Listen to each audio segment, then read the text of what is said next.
Yes, good. All right. So then we will need to move the screen down and get this projector for the others. I've got a sequence of activities. I really wanted this. I've given this talk several times because like Eric said, oh, you guys missed my bio. So I'll say briefly, I've been at the college for about 30 years. I teach mainly intro stats. I've given this talk several times, but I wanted to switch it up now so I've got some more interactive activities. So you can expect a few breakout rooms. And that Eric also said in my free time, I play music. I'm a piano player and a singer. I'm really crazy about Highline College, and I'm just grateful for Eric to invite me to the science seminar. So the question is, we've got an election coming up. What do you know already about how do we know in advance who's going to win?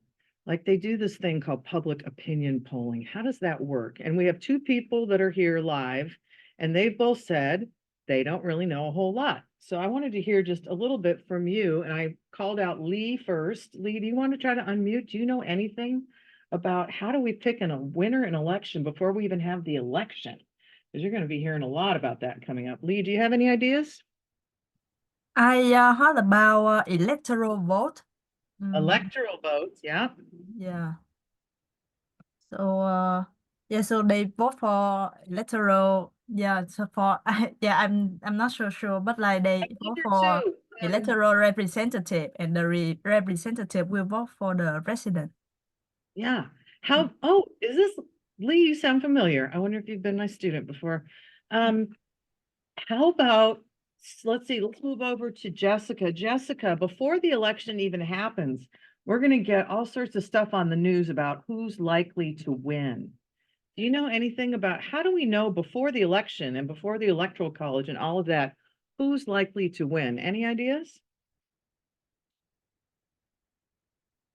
Jessica, do you want to unmute and share anything?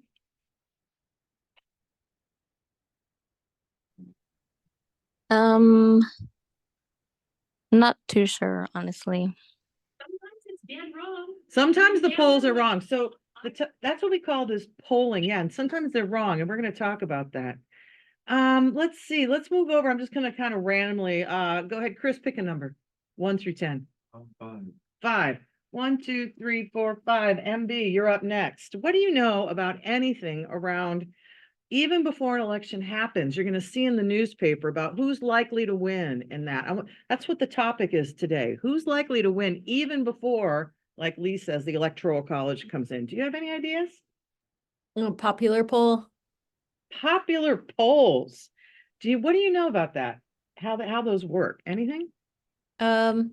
Not exactly, no, but it's like, yeah, whoever feels like the most popular person who people prefer, right, generally so that's tends to go that way, but it doesn't always happen that way. Right, is how do we, whoever the media leads us to prefer. Right, and the question is, who does the research and how do these polls work? Okay, I see Pam Naylor online. Hello, Pam. And I also see Kip from Highline. Do either of you two have any background knowledge to share before we get going about, okay, the election's in November, but already there's information out about who's likely to win. Do you know anything about how that works, Pam or Kip?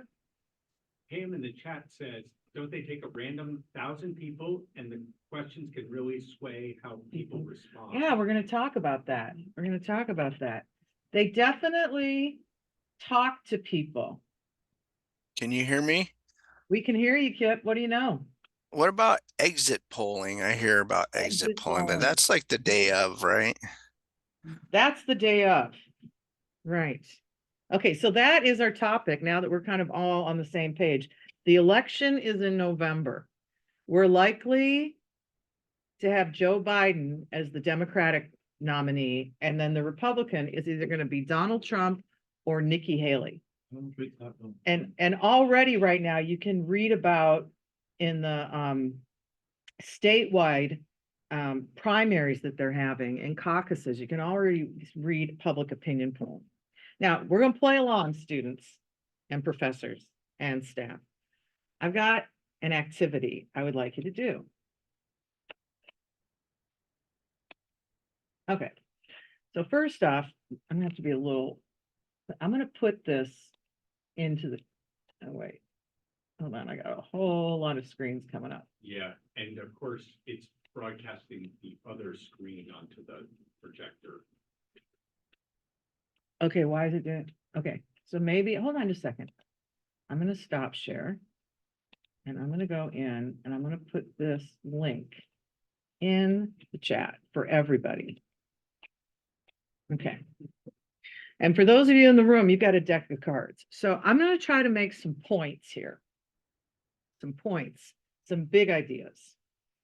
Okay, so you're saying when I share, I need to do share screen 2. Yeah.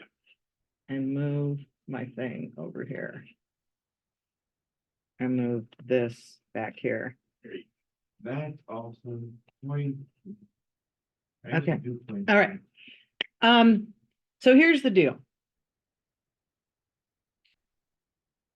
We all know that a coin flip is, there's a 50% chance that you get heads, 50% chance that you get tails. 50-50. Now, the people in the room have a card deck, and that deck is 80, there's 80 cards in that deck, and half of them are black and half of them are red. So let's make up, we got to make 2 candidates. So what can we do? Someone creative online, put something in the chat. We need like candidate A and candidate B, and whether they are the red or the black card, or whether they're the heads or the tails. Let's see. How about, I got it. We've got Henry Black running for election. Henry Black. Henry Black. So that's going to be your heads. Henry Black. And now that's going to be the heads or the black cards. That's a Henry Black vote. And then we need a red Rita Taylor. All right. That's the red card or the tails. Now, the thing is, in real life, we don't know who's going to win, but we know on this election. I mean, it's 50-50, right? So I'm trying to do what's called a simulation to make a point. So if you are online, I would like you to flip your coin 50 times and tell me how many Henrys did you get? Oh, I should change this. We want heads. We're going to make the second person Taylor Red. Okay.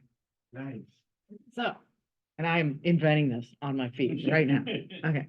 So those of you at home, go into the coin flipper, and I think I can put that into the chat again because I saw someone just came on there. Go ahead and flip the coin 50 times. Suspicious link. I'm going anyways, Kip. You saw me. Okay, there's a vote for Henry. There's a vote for Henry. So far, it looks like Henry's winning. Wow. Okay. If you change the number of coins to 50, will that just? I think so. Yeah, I'll let people at home play it. But I want you to flip the coin 50 times and tell me how many heads did you get? That's a vote for Henry. And how many tails did you get?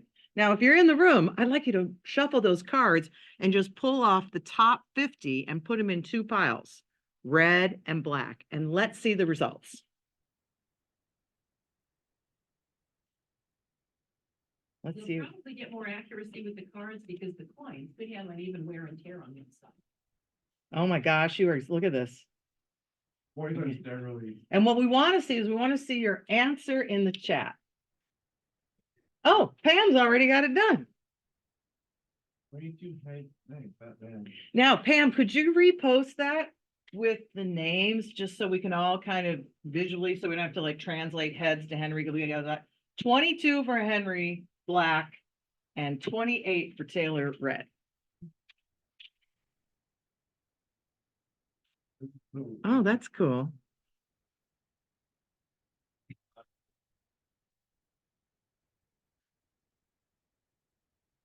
Now, I don't think the video picks up the chat, Eric.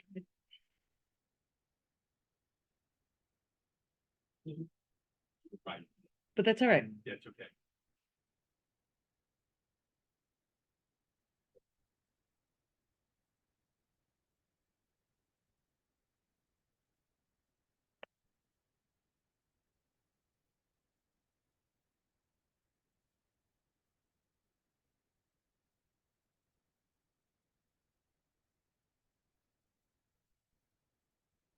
And if you have any questions, just unmute.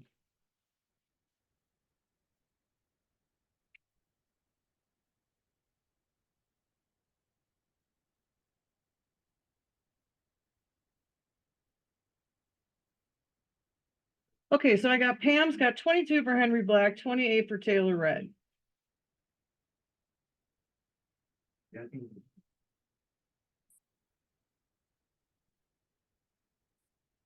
Greatly, and it would be really nice if you could put the people's names with the heads and tails.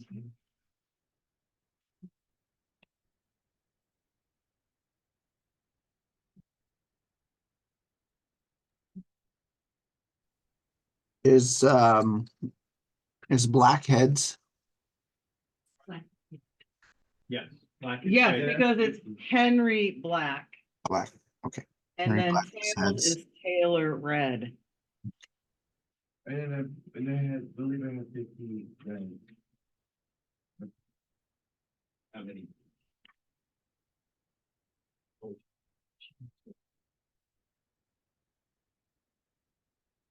All right. We're just about done in the class, and then we're gonna share. And for those of you that are looking, watch the chat, and I want you to see the diversity of answers. We got 26 for Henry with the cards, 26 for Henry Black, and 24 for Taylor Red. Okay, One set of cards.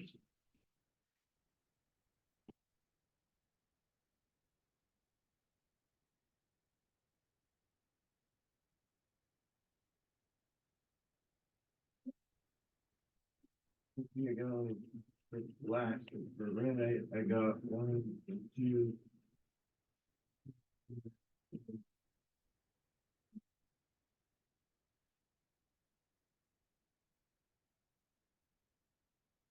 and I'm assuming everyone at home can see the chat. Where I got 25. Oh. red. Oh my gosh, 25 and 25. 25 Henry Black. Okay, now, Wow. 1, 2, I agree. You got 45. I got look, okay, that is very interesting. Oh. Chris, when something like that happens, because he hit it exactly, right? Like, this is my point. 25 of each. Yeah. Okay, now, this is, what we just did here is called a simulation, meaning you had coins, we had cards. We were saying that each card represented a voter. Each card or each coin represents a voter. That's why it's called a simulation, because those are not really voters. But what we do know here is it was 50-50, right? Your cards were 50-50. 50% of the cards were for Henry Black, 50% were for Taylor Red. Online, there's a 50-50 chance. So we don't really know that in an election, what the actual percent is. But we knew in this example, and what I want to point out, if you look in the chat, is the only person that actually got the true answer was Chris. He got 25 Henry Black, 25 Taylor Red. The rest of us got different answers. Let's look at these results and go, okay, these answers are different, but do you see that they're pretty close? The only person that I see that got a pretty like wide disparity away from 50-50, because that's how I set this up. So 50% of the folks were going to vote for Henry Black, 50% were going to vote for Taylor Red, but that didn't happen all the time. And in fact, Lee, you got a very big difference. You got 20-30, 20 out of 50, you got a 40-60 split. The rest of us are pretty close. Like this 26 to 24. Jessica, yours was really close. This one's a little bit far away. Okay. So this brings up our first big idea. And to demonstrate this, I'm going to flip this over and Eric, follow me. Are they seeing my Google Sheet now? Yep. Okay, Yeah, so yeah. I want to tell you, students, I've lately become a little bit anti-PowerPoint. Okay. So I'm trying, when I set this up, I'm like, I want to try to do this without PowerPoint so much. Okay, so what we have, the first idea, big idea number one, is called sample variability. Now that's a real scary word, but we had a 50-50 vote, like 50% were for Henry in your card deck or on the coin, and 50% Taylor read. But when we drew that's called a sample of 50 people, no one except Chris got 50-50. Let me just say, here's the big point. Public opinion polls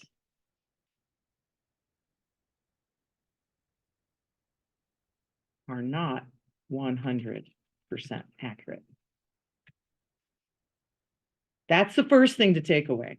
And maybe most of you knew that. When you read the stuff on the news, you have to realize it's from collecting data from, they try to do a random sample. And now I'm going to take the word random and I'm going to put it in quotes. A random sample. And when I say sample, that means they have all the US adults and they try to kind of randomly pick someone. I think Pam earlier said the number 1,000, random sample of US voters. So the polls are not 100% accurate. Now I'm going to hold that and then I'm going to go on, but we had a question here. And if you are online, you have a question, unmute or throw it in the chat. What you got? Cards, was there, you said there was 80 cards, right?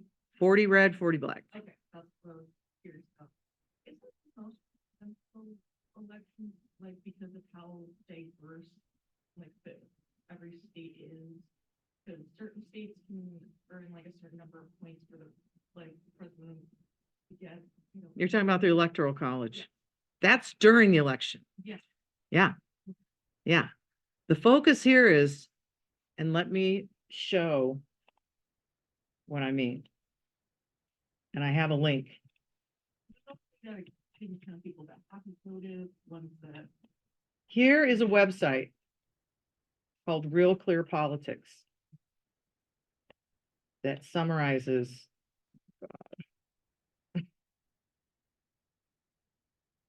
Look, see these? They already have numbers out based on talking to people. That's called sampling. Just like I would take my water and sample it. They take US adults who are likely to vote and they ask them, if the election were held tomorrow, who would you vote for? And right now it's 45%, according to these polls. Remember I told you they're not accurate, just like your cards. Yeah. Okay. 45% Trump, 43.8. Some of you are noticing this doesn't add to 100% because some people are undecided, but this is what I'm talking about. We haven't even had the election yet, and they're already asking people, who would you vote for if the election was held tomorrow? And this is public opinion polling, and that stuff is not accurate. So I'm going to explain how they do it. The Electoral College, which happens once the actual votes come in, where a state has a certain amount of votes, and then they get thrown to all the electoral votes. That's a unique part of the United States. How about online? Questions, comments about what we've done so far?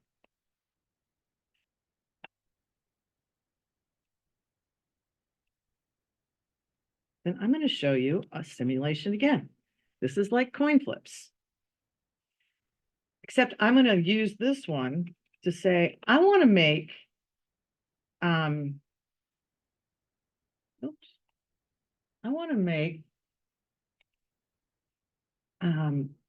don't want to do a 50-50. I'm going to make No, actually, I think I'll keep it at 50-50 because that'll probably make more sense to you. Let's say that in the real world.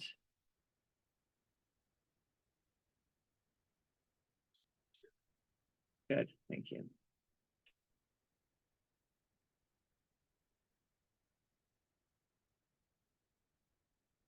Okay.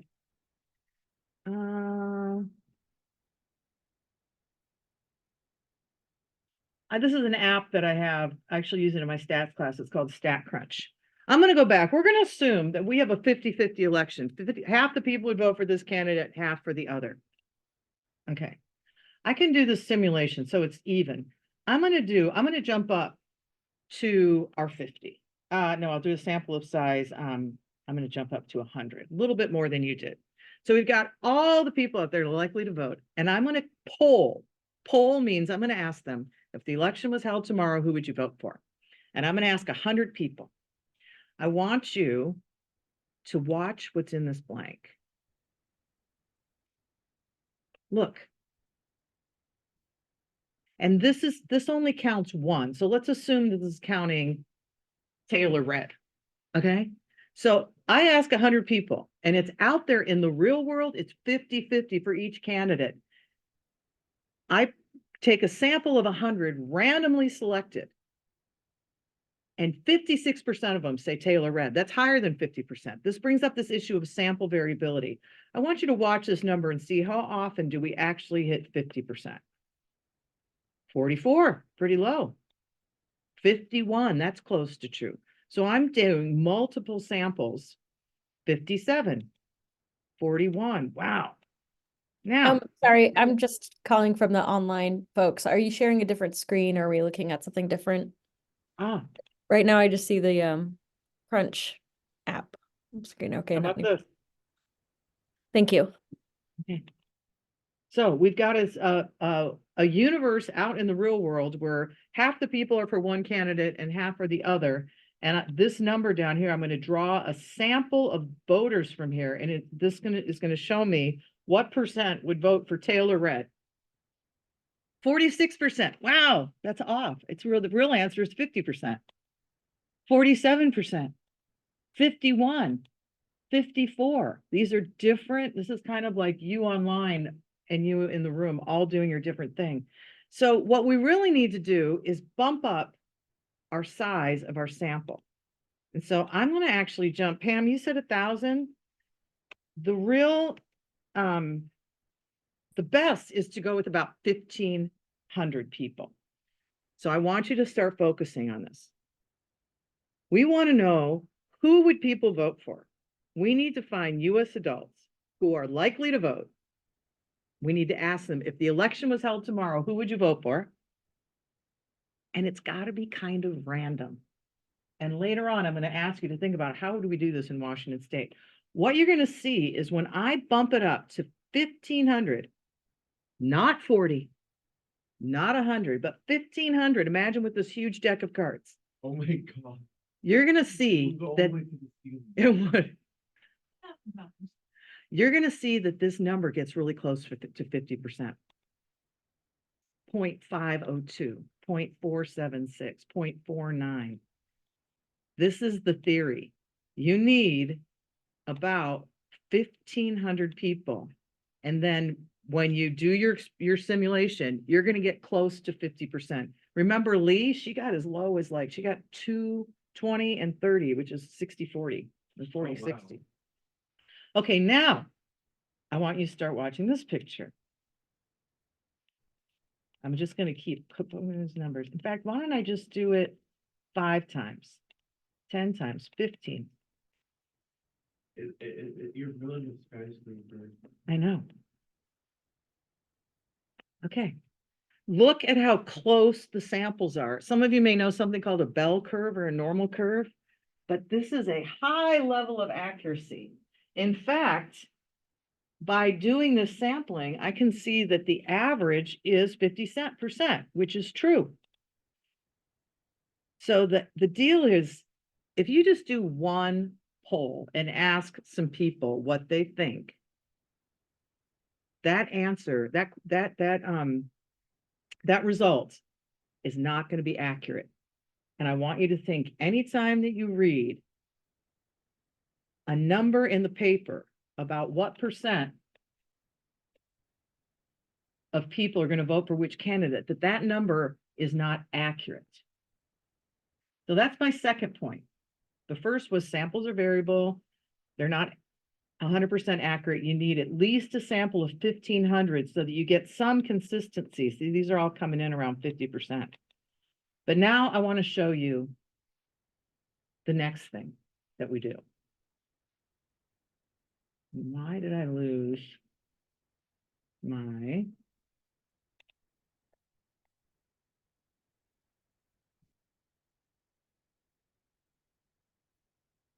All right.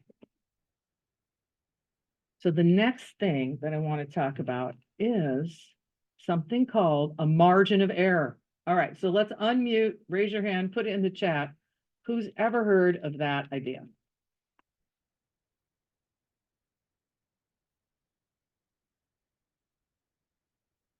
Anyone? Take a chance, unmute, put something in the chat.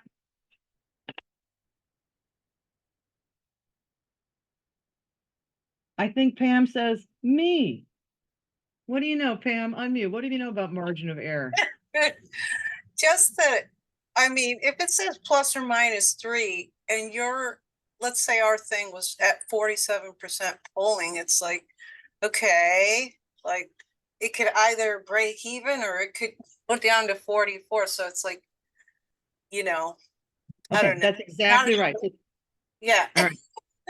So my first point was a single percentage, like if comes in at like, oh, it's 48% for this candidate. That number is not likely to be exact unless you're Chris today, who hit it on the nose. But generally, Chris, that number is not accurate. We knew it was 50% in your card deck, but yet we didn't really get 50% nor in flipping the coin. So every poll, to adjust for this fact that they're not accurate, they have a margin of error. Now, let me explain what that means. We take the percent minus 3, and that gives us 40%. Has anyone noticed that Google lately is autofilling and doing math for you right as you type? But I haven't figured out how to make it do it consistently. And then you take 47 plus 3, which is 50. And I would say somewhere between 44% and 50% of people want Henry Black. If you did another poll and it came in at 54%, you would go 54 minus 3, and that's 51%. You'd go 54 plus 3, and that would give you up to 57%. And you would say somewhere between 51% and 57% of people prefer Henry Black. That's the science. Now, why does that work with this 3 percentage point? It has to do with having at least 1,500 voters. They have to be randomly selected. And then there's kind of some formulas. There's a theorem called the central limit theorem, and there's no way that you'd like me to go into that today. But that's basically, this is like part 1 of what I want to share with you. These public opinion polls are not accurate. If you want to know the truth, add plus or 3 to the number. Plus or 3 to the number. And that should give you a better estimate. Why am I? Go back to the real clear politics. Here. So let's practice this. Let's look at this number here with Trump and Biden, and let's quiz the people online. Okay. Telling you, see right now, some poll where they went out, talked to 1,500 US adults, 45% said Trump, 43.8. Lee and Marie and Jessica, why don't you do the plus or minus 3 percentage points? Sometimes we say points, plus or minus 3 points on that 45%. And Cesar and Kip and Pam, do the plus or minus 3 on the Biden. In fact, why don't you just round the Biden up to 44? Okay, 44. So what is the truth? Trump could be as low as what and as high as what? And Biden could be as low as what or as high as what? Let's see what comes up in the chat. Now, anyone want to add ±3 in this group? Or just watch the chat? Yeah, why not? And let's see if they did. There's this joke about mathematicians. And Eric gave you all my degrees when we were muted, but mathematicians, we lose our, at least for me and others, we don't do as good with arithmetic. We get so good at the other stuff, like adding numbers. Like, okay, so let's see. Let's look at Marie. Trump, let's see, Trump is 45%. And remember, that's the number that's not accurate. So let's subtract 3 and add 3, 42 to 48, right? Yeah. Now let's take Biden, who's at 44%. I rounded that, 44 minus 3 plus 3, 41 to 47. Good job. So who's winning? No, Biden is. We don't know. We don't know. Do you see how this is a tie? Yeah. So, okay, because let me just say, Biden could be as low as 41%, and Trump could be as high as 48. So maybe Trump is winning, but Biden could also be as high as 47 because of the margin of error, and Trump could be as low as 42. So right now it is what's called a statistical tie. That's my point 2, or maybe by now point 3. The public opinion polls give you a single number. And you always have to realize that's not accurate. If you want to know what the possibilities are, it could be lower by 3%, percentage points, we often say 3 points, or higher by 3 points. Let me pause there and take questions from you. Why 3? Oh, why 3? Okay. And who asked the question, Marie? Yeah. Okay. All right. So I'm just going to give you some ideas to go look up. There's something called the central limit theorem. Central limit theorem and margin of error. If you go Google that, you'll probably get nice videos and everything. But the reason it works, I'm totally confused about why my windows keep closing out. Where they go? Is back to the simulation.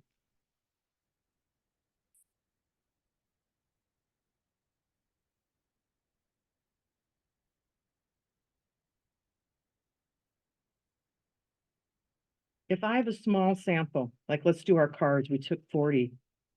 We get a lot of inaccuracy. Let me just get there. Okay. This is all the different ranges for a sample of size 40. If I jump it up to 400, it's small, it makes it small. If I jump it up to 1500,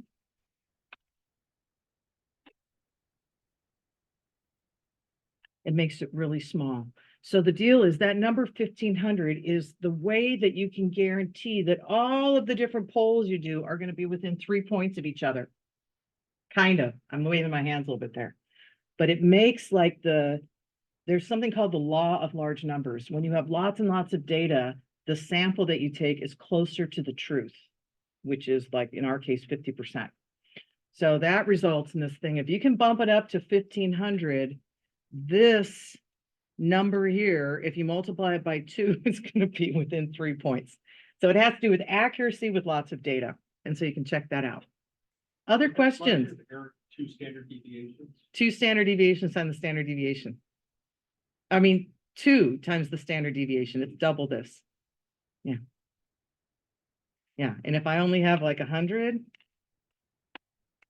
and I reset this and I do that, it's like this would be, you won't have the accuracy. This would be a 10-point. Yeah. Yeah. So and there's a nice formula. In fact, let me give you one other bonus point here that, let's see if I can do this. Square root 0.5 times 0.5 divided by your I'm going to call it your sample size. You want that to be 0.03. There's actually a formula. So this is actually 0.25. Yeah, you can play with that. So if you take 0.25, divide by 1500 and take the square root, you get 0.03. So if you want a more accuracy, you can up your number. Excellent. Now, where is my PowerPoint? It's in there somewhere. Here it is. Okay, now we're going to get a little bit less technical. I want to point out everything that we did, all this simulation is based on us doing random. You shuffled the cards, that's random. We flipped the coins, that's random. Do you think it's really easy to find random people? And I mean random in the random, like really random. A lot of times we say, oh, that was so random. Or I saw someone, it was so random. That's like a casual way of using random. Random means everyone in your population is equally likely to be selected. It's really hard to do. So what we're really facing is something that people in the room realized. It's called sample bias. And earlier, someone said something about, what about the questions you ask? So I want to be clear. There is a standard approach to public opinion polling, and I've said it several times. They find people, which we'll talk about, they find people and they say, if the election were held tomorrow, who would you vote for? Everyone uses the same question in all these different polls. NBC News polls, CNN polls, Gallup polls, Ipsos. There's like, this is big business. And right now, these businesses, which I'm going to say as a side note, I thought that'd be really fun to work for one of these outfits. There's a guy named Elway. You remember Elway? Elway in Washington State. He came to Highline years ago. And I'm like, yeah, he gave a talk. Yeah, he does public opinion polling in Washington State. Here's the problem. They haven't been very accurate lately. Okay. So the question in this case is not what you ask, it's who you ask. And what they think has been happening in these latest elections, maybe I'll know. First off, let's go to Hillary Clinton versus Trump in 2 elections ago. There were so many undecided voters. First off, people had issues with Hillary Clinton. Second off, people had issues with Donald Trump. So a lot of people didn't know, and they didn't decide until they got into the ballot box. And that's, someone mentioned exit polling. Okay. So it's not just what you ask, it's who you ask, but then there's also other factors. Let's see if you're getting this. All right. Now, I'm going to quiz you a little bit. Let's imagine we want to know this question. Do US adults exercise regularly? Tell me, is this a good or bad idea? I'm going to go to a gym and I'm going to ask people this question. Do US adults exercise regularly? And I'm going to collect my data by going to the gym and asking people. All right, those of you online, throw your stuff into the chat. Right now I've got the chat hidden. And once we get a few, we'll put it back. But let's have Chris and Janet talk about, is this a good idea or a bad idea? Bad, nay. Nay. Can you give me a statistical reason why it's a bad idea? Because kind of to your point, you may not know who does exercises regularly. It's also random. So or after you collect your data, it's going to be that, oh, I didn't know it's going to be this much people who does exercise rather than people who don't. You're basically drawing from the same socioeconomic demographic.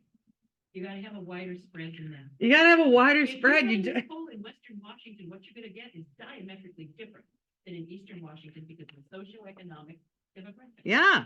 And someone, Pam said, and please, we invite other people. Oh, and by the way, I want to say, from teaching 2 decades, 15 years of statistics, some people are really good at this critical thinking, where they immediately see the issues. Some people, it takes a little bit more practice. But what I'm hearing is, you don't go to the gym to ask about exercise because they're biased, right? Yes. So here we got a couple examples. Stop, gym people do exercise. They already exercise, so they might be biased towards thinking everyone's like me. Or maybe they're the exact opposite. They're like, no, I'm at the gym, those other people. Okay, couch potato people don't go and aren't representative of the sample. Jessica says it's not a good idea because people at the gym would say, yes, you wouldn't get a good sample. You would get biased. So it's who you ask. It also matters what you ask. So I've got one more of these. This one's a little bit weirder. I'm not sure you'll be able to figure this one out.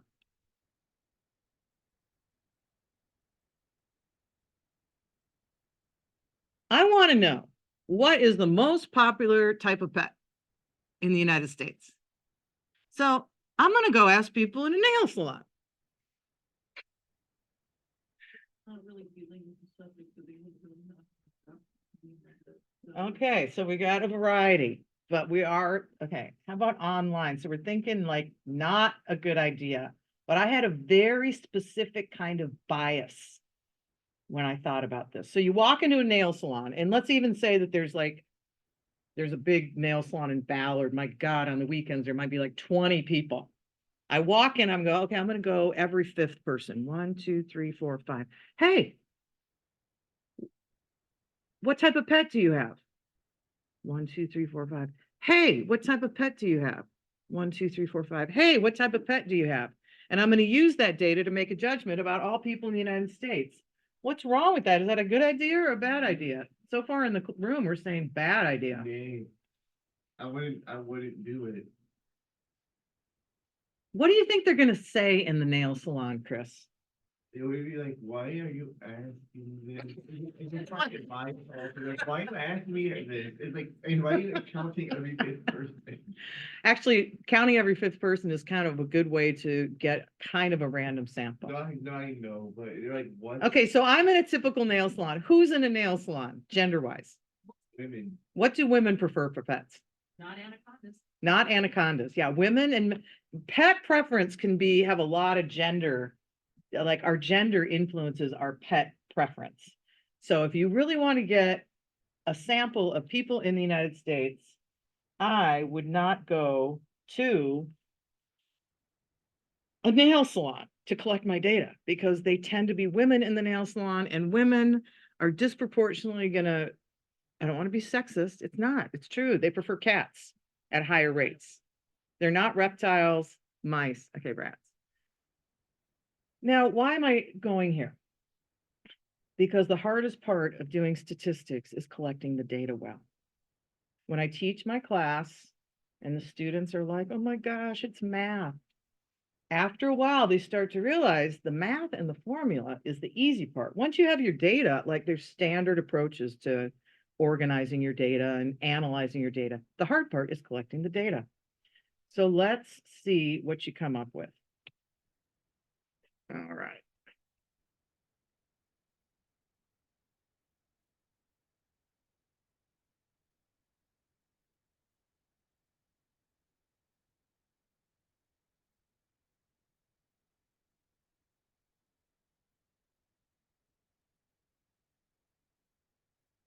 Let's make it real. Now, I'm doing this on purpose because what we know is a lot of people get so obsessed by Hillary Clinton and Joe Biden and Donald Trump, and they're always thinking way out there. We got local stuff. And in some ways, local stuff affects your life more. It's one reason I live in Washington, because the United States has what's called states' rights. So we get to set our speed limits, we get to set our educational policy, called states' rights. So I encourage people always don't get so freaked out about the national level. We've got a governor's race coming up, or we have a school board race, or we have representatives, we have initiatives. Remember, local matters. So we do have a candidate. Inslee is stepping down. So let's imagine that we have candidate A and candidate B, and you need to find out who are people voting for. So you need to get a random, and you've used this word, representative. That means they represent the people in all of our diversity. You need to get a random and representative sample of 1,500 Washingtonians. Okay, you got 3 minutes in your breakout rooms to come up with a strategy. How are you going to collect this data? Go ahead and accept your breakout room. We'll call you back in a minute.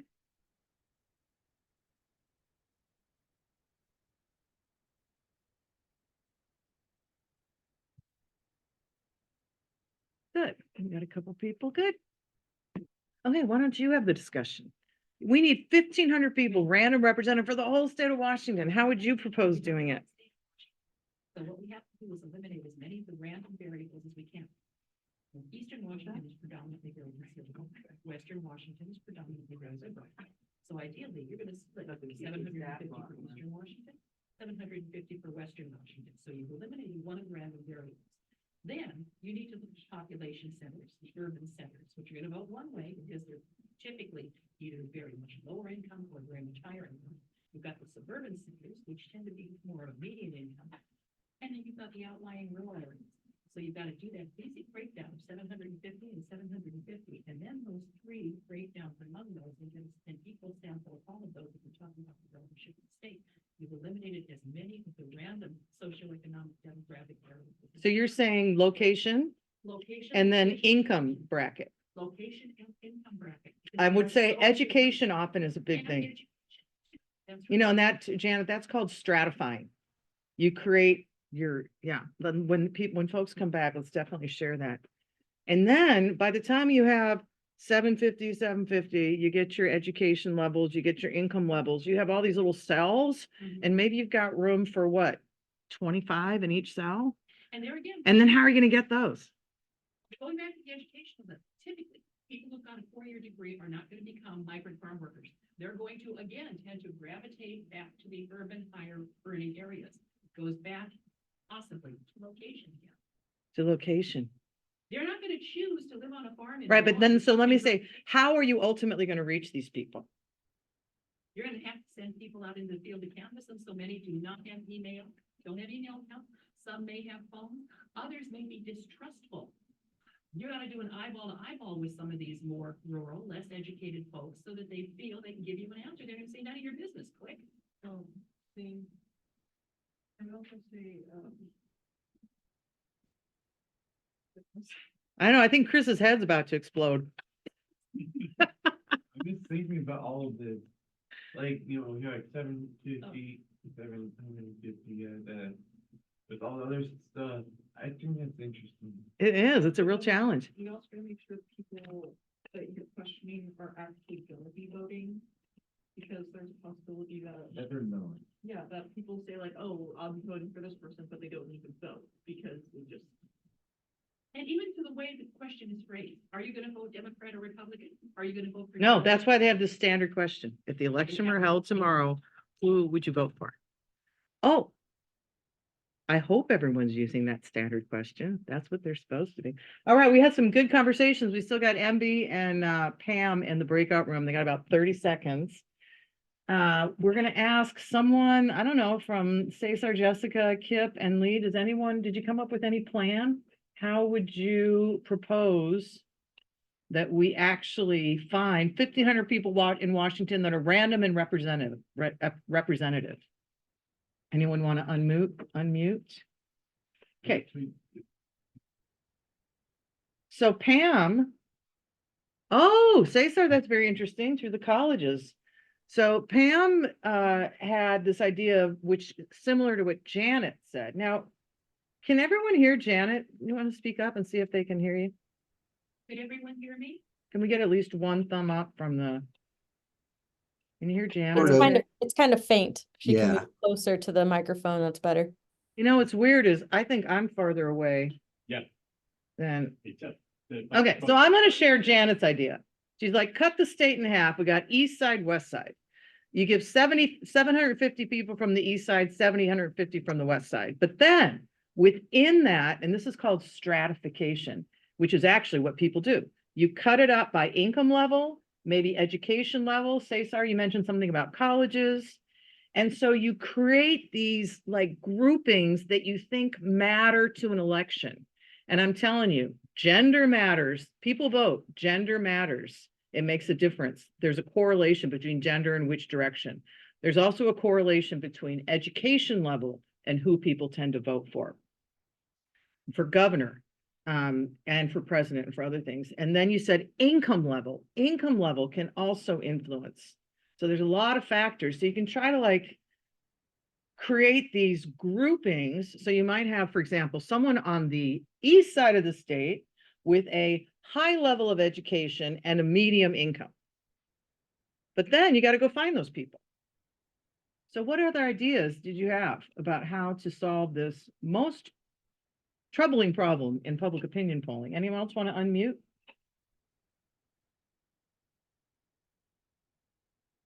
I thought we talked about dividing the poll into counties, but they should be weighted heavier on counties that are more populated than the less populated ones. We didn't talk about this in the room. Use the counties as some kind of a marker. All right. Now, I'm not going to leave you hanging here. We are going to give you some answers here. But first, I want someone who's online to go onto their phone and figure out what percentage of people actually vote in the United States. Because guess what? If we make all these stratifications, that's what they're called, where you like cut people up into these groups.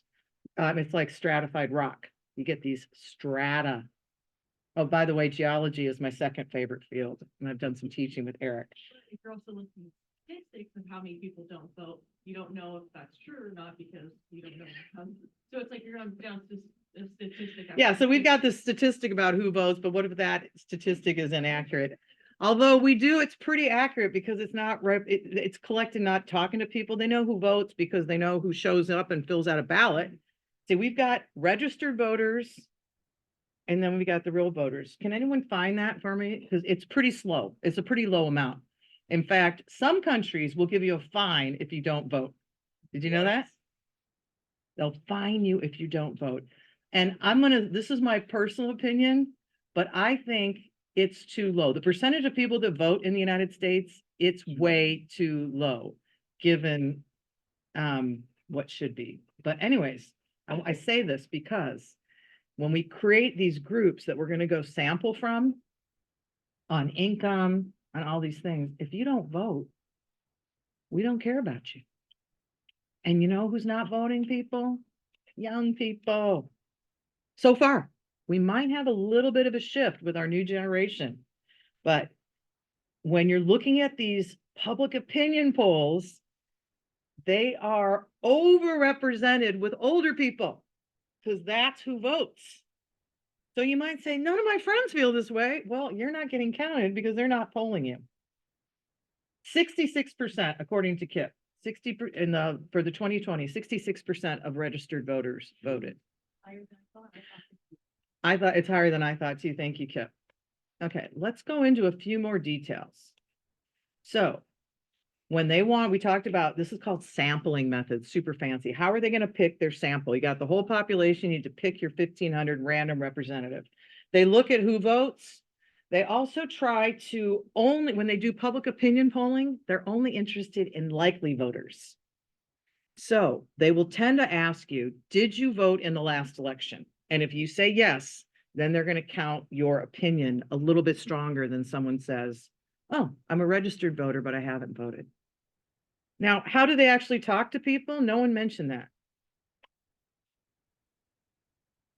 Okay, robocalls.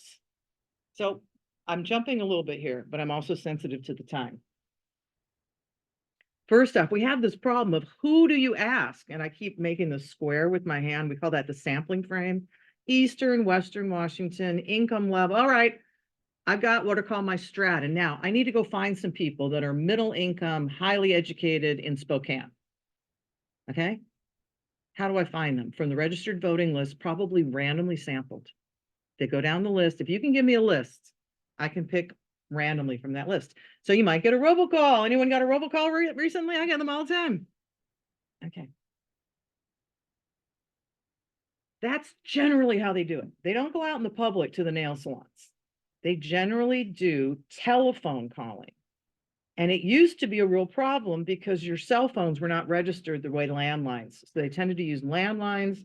Problems with that, not everybody has a landline. I personally haven't had one. The younger you are, the less likely you are to have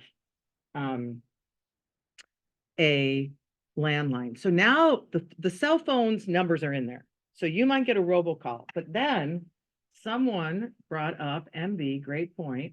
Put it here. So people are inundated with robocalls, so I'm sure people don't pick up. Now, I don't mean to insult anyone, but there is a age gap in who picks up their phone. Who picks up their phone tend to be the elderly. You don't pick up Chris doesn't pick up his phone. Yeah. If I don't know, if people see your name on there, there's this spam likely, I will almost always not answer, but sometimes. MB brings up, what about people who speak languages other than English? So MB, this one I'm not an expert on, but I do have a very strong hunch here. So I'm going to give you a group here in Washington State that's becoming very powerful in our voting. It's the Vietnamese Americans. Okay. Vietnamese Americans that largely came here. Oh, and Happy New Year, Chinese New Year. Came here during the Vietnam War and subsequently, and my dad actually was a naval officer in the Vietnam War. They have become a very loud, proud, strong voting bloc. So I am pretty sure we've got people speaking Vietnamese that are doing robocalls. Okay. What interesting. Oh, yeah. I mean, I used to get them, but I don't anymore. Okay. Now, we only have a few more minutes. I want to make sure, actually, there's just one other thing back here on this page. There are new methods coming out about who's going to win. Remember, this is way before the election. The old school was you do public opinion polling and you look at the percentages. And if they're more than 3 points away from each other, you can say there's a winner. Otherwise, there's a tie. But there's new methods coming out where they're trying to mix polling with economic data. For example, you know how we're going through inflation right now? They'll look historically when we're in high inflation periods, which way do people vote, Democrat or Republican? Because in our system, there's usually generally just two choices. So they might say, okay, let's look at gas prices. Let's look at inflation. Let's look at other economic factors like even natural disasters, Eric's fields. And they try to look at historical data and see how people vote because we are shaped by whether we're scared or comfortable or concerned.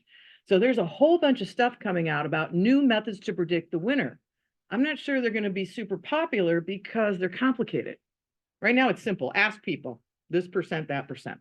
Very complicated. And the big challenge we have is people don't know what the heck they're going to vote right now. And that's particularly true in the Republican Party around the Donald Trump issue. People are not, they're like, now, yeah. So there is a whole lot of undecided, and that's our big problem. People don't know what to do. That's a big problem. It is. So let's finish just by going back to play a game. Here is there's a 3-point margin of error. We got 48% compared to 52%. Is there a clear winner or is this a statistical tie? Yell it out. So, 48, 9, 50, 49, 50, 50. There, it's a tie. Chris says it's a tie. Tie. Because if you subtract 3 points, and it's not 3%, it's called 3 percentage point. You can sound really hip. You're like, oh, that's a 3-point margin of error. Yeah, if you go below 52 by 3 points and above 48 they overlap. Okay, here's another one. Statistical tie or clear winner. 42% versus 52% versus 6% undecided. Clear win. Clear winners. Because even though it's undecided, the fact that they're still not big of a. So 42 could be as high as 45. And 52 could be as low as 48. 49. Told you.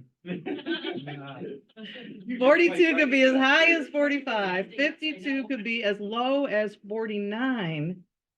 And that's a 4-point difference. But we got 6% undecided. So this is still hard to call. The fact that if it's still undecided, that's still a choice that is made, unless it is officially unless it's still undecided by the time it's finished and it stays like that. I feel like the 51 would be the winner. Yeah. Unless that whole 6% went into the. Exactly. If all the 6% go to this, of course, I made up this example. Yeah. Yeah. It all's about that undecided. And folks, this is what we have. Okay. Let me finish with, I mentioned this fact that historically public opinion polls are the way we decide in advance who's likely to win. but they're coming up with other methods that are complicated.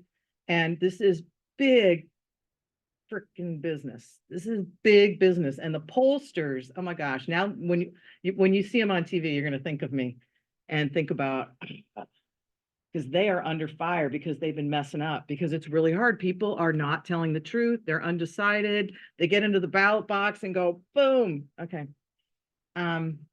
Lastly, I want to talk about, in my minute, because then that's it. We got something else going on this election. Okay. Oh, targeted ads. I'm not sure why I put 2 targets. We have targeted ads. Here's what's happening. We have artificial intelligence is being used to profile you to the extent that we can say, Eric, we know what you need to hear to sway your vote. And Eric is going to get a targeted ad, potentially with a deep fake video. They're already out there. They did it with Taylor Swift. They did it with Nikki. Someone else got. I also seen deepfakes of people that are like a company selling stuff. That's Yeah. Okay. But the real problem is we've always gotten advertisements about elections. We get them through the TV, we get emails, but we've changed because of generative AI. Everyone is going to get targeted ads, and they could tell you, don't vote. It doesn't matter. They could tell you vote for this person. They could be using deepfake videos, but the real problem with this is we'll never know what each other is seeing. There's no transparency here. You're going to get, you will never know what your sister and brother and aunts or uncles. So I would encourage you to talk about people. Hey, what kind of ads are you seeing? Because you think the ad you're seeing is what other people are seeing. Because that's historically, we all get the same. We also get the app. We all get the same ads, but not anymore. We are getting targeted and with deepfake videos. And this is something we can't control for. That's brand new. That's, for one thing, like, if it's like Amazon product, and then someone else begin ad for like a PC or something, so we can get ads for different. Yeah, personalized ads using generative AI, Yeah. and we'll never know what the other person is getting, and there's I no would never know transparency. it unless All we right. do a poll like, oh, okay. Hey, I want to honor your time because it's 3:10. I'll stick around for a few minutes if anyone wants to make a comment, but otherwise, thank you for your time. I hope you got something beneficial out of it. And I hope you decide to vote if you don't already vote. I mean, I'm already, I registered, I think I'm registered. Anyone want to unmute who's online? Otherwise, we will see you around. Thank you. Thank you, Chris. Helen, Welcome. Hi. questions? What did we get? We got some. Oh, thank you. Thank you, Pam. Thank you, Helen. Again, everyone come on back next week for Dusty Wilson. Dusty Wilson talking about Power Series. Yeah. Very interesting. I am really curious how he's gonna present Power Series. Hopefully his lots, I think we should probably stop the video. Yes. As we talk about Dusty. No, we're not. Yeah. gonna. Yeah. All right. Thanks for being here, Pam. Bye.